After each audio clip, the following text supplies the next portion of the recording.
We are going to express the paragraph about the topic experience of spending in a forest guest house.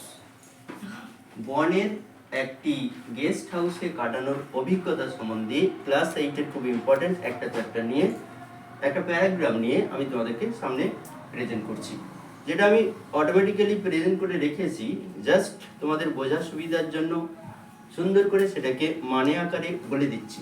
দেখে নাও। Some days before, কয়েকদিন পূর্বে, all of our classmates went to our nearest tourist spot Bakkhali.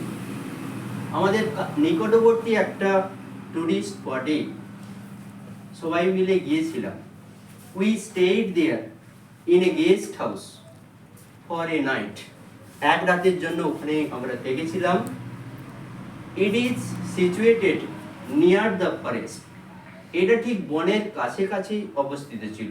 ইট বলতে এখানে the forest guest হাউসটাকেই বলছি। It was also a moonlit night then।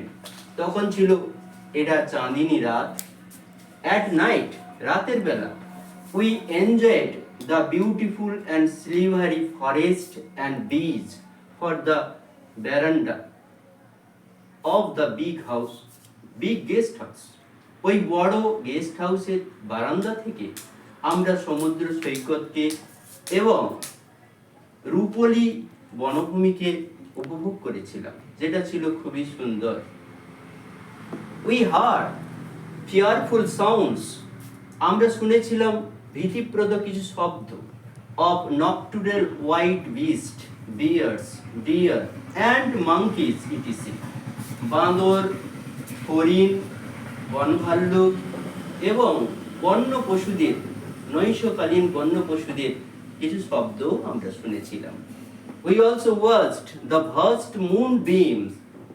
আমরা দেখেছিলাম বিস্তৃত চাঁদিনী রাতে স্নাত, bathed sea beach, সমুদ্র সৈকত, and vast stretches of the Bay of Bengal। বঙ্গোপসাগরের বিশাল প্রসারতারা লক্ষ্য করেছিলাম। রিয়ালি, সত্যিকারের। It looked too nice to express। এটা ব্যাখ্যা করার জন্য সত্যি কষ্টদায়ক, এতই সুন্দর লাগছিল। We were very happy then। আমরা তখন খুব আনন্দ পেয়েছিলাম। Suddenly, হঠাৎ, one of our classmates, আমাদের একজন বন্ধু, became ill, অসুস্থ হয়ে পড়ল। And our teacher warned us। আমাদের শিক্ষক আমাদেরকে সচেতন করে বলে দিলেন to go to bed, বিছানায় যাওয়ার জন্য, after 12 o'clock, 12টার পরে। Then we had a fearful dream। তখন আমরা একটা ভীতিপ্রদ স্বপ্ন দেখলাম। That we ever be in our mind। যেটা চিরকাল আমাদের মাথায় থাকবে। এটাতে কোনো অসুবিধে থাকলে কমেন্ট করে আমাকে বা জানতে চাইলে আমি বলবো।